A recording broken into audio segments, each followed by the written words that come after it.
Cara mengamalkan kun fayakun sangat ampuh untuk tujuan apa saja. Apapun yang dibayangkan akan terjadi dan terwujud seketika biiznillah, dengan izinnya Allah Azza wa Jalla.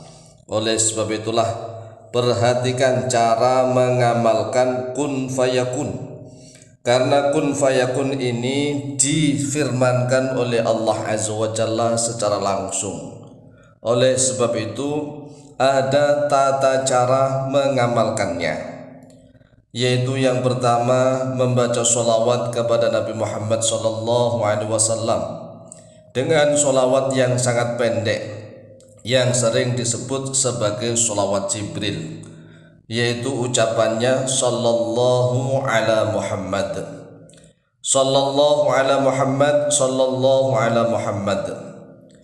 Kemudian membaca bismillah dan hamdalah dengan ucapan bismillahi alhamdulillah. Kemudian setelah itu membaca satu ayat di dalam surat Yasin, yaitu ayat yang ke-82. Innama amruhu idza arada syai'an ayyaqula lahu kun fayakun. Kemudian setelah itu ditutup dengan takbir sebanyak 3 kali. Allahu Akbar, Allahu Akbar, Allahu Akbar. Inilah tata cara mengamalkan kun fayakun. Lalu bagaimana cara berikutnya? Cara berikutnya yaitu dibaca sholawat, basmalah, hamdalah, kemudian satu ayat dan ditutup dengan 3 kali bacaan takbir. Prakteknya perhatikan nih. Sallallahu ala Muhammad, bismillahi alhamdulillah, innama amruhu idza arada syai'an ayyaqula lahu kun fayakun. Allahu Akbar, Allahu Akbar, Allahu Akbar. Nah, kalimat yang diucapkan ini, tetapi hati tergantung niat dan tujuan. Ingat ya, niat dan tujuannya ada di dalam hati.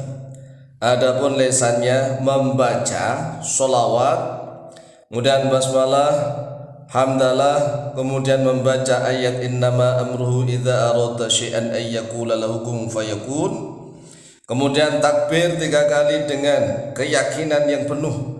Allahu Akbar, Allahu Akbar, Allahu Akbar. Ini adalah doanya. Kemudian sebagian ulama mengijazahkannya dengan cara puasa jika ingin lebih mustajab.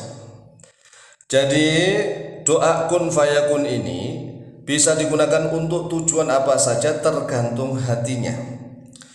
Misalnya bisa untuk kekuatan fisik, misalnya bisa untuk ilmu pukulan, misalnya bisa untuk menarik rezeki, misalnya bisa untuk pengobatan kesembuhan, misalnya untuk mahabbah atau cinta, bisa untuk menundukkan orang lain, tergantung niat dan tujuan.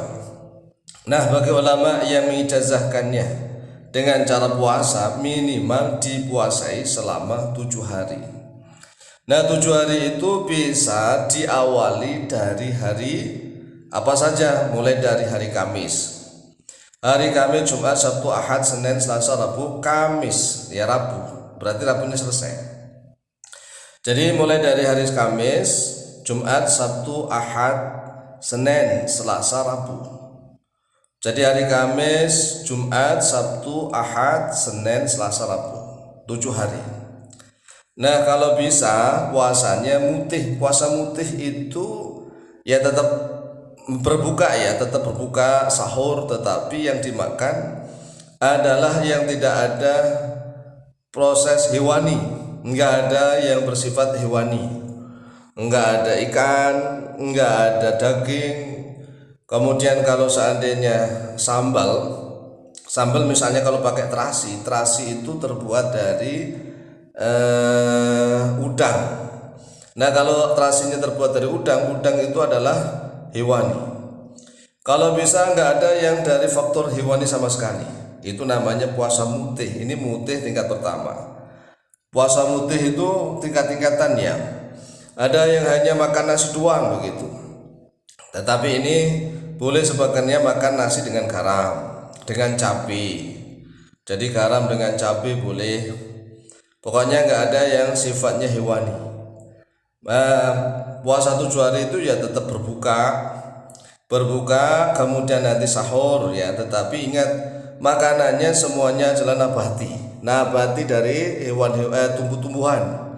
Dari tumbuh-tumbuhan, kalau misalnya makan beras, yaitu nasi boleh, jagung boleh, ketela, singkong boleh, buah-buahan boleh, kemudian garam boleh, air putih boleh. Yang tidak boleh itu ingat, makanannya nggak ada yang mengandung hewani. Jadi nggak ada zat hewaninya sama sekali. Semuanya makanannya murni yang dari jenis tumbuh-tumbuhan. Nah, selama puasa 7 hari itu, kalau setiap selesai sholat fardu 5 waktu, itu membaca zikir ba'da sholat, kemudian dia sholat ba'diyah misalnya. Kalau untuk subuh dan asar kan tidak ada ba'diyahnya. Subuh dan asar nggak ada ba'diyah ya. Tetapi setelah itu membaca langsung zikiran. Jadi setelah zikiran ba'da sholat kemudian berdoa, kemudian ini dibaca, mantranya dibaca. Sallallahu ala Muhammad, bismillah, alhamdulillah, innama amruhu idza arada syai'an ay yaqula lahu kun fayakun. Allahu akbar, Allahu akbar, Allahu akbar. Ini doa ini dibaca selama 7 hari itu untuk memasukkan doa ini ke dalam raka sukma dan nyawanya, agar khotamnya itu benar-benar masuk, mancing, meresap di dalam raka sukma nyawanya, sehingga ketika ingin digunakan untuk tujuan apa saja, tinggal apa yang dibayangkan, apa yang ada di dalam benak hatinya atau apa yang difikirkan, itu bi'aunillah, dengan pertolongannya Allah, diwujudkan oleh Allah seketika, terjadi begitu. Nah, tingkat kemustajabannya tergantung dari keikhlasan dan keyakinan masing-masing. Semakin ikhlas dan semakin yakin, maka doa ini sangat mustajab. Sallallahu ala Muhammad, bismillah, alhamdulillah, innama amruhu idza arada syai'an ay yaqula lahu kun fayakun. Allahu akbar, Allahu akbar, Allahu akbar. Begitu doa. Apa yang dibayangkan, apa yang difikirkan, insya Allah langsung terjadi, diwujudkan oleh Allah Azza wa Jalla. Silahkan diamalkan, insya Allah mustajabah biidnillah. Wallahu ta'ala a'lam bishawab.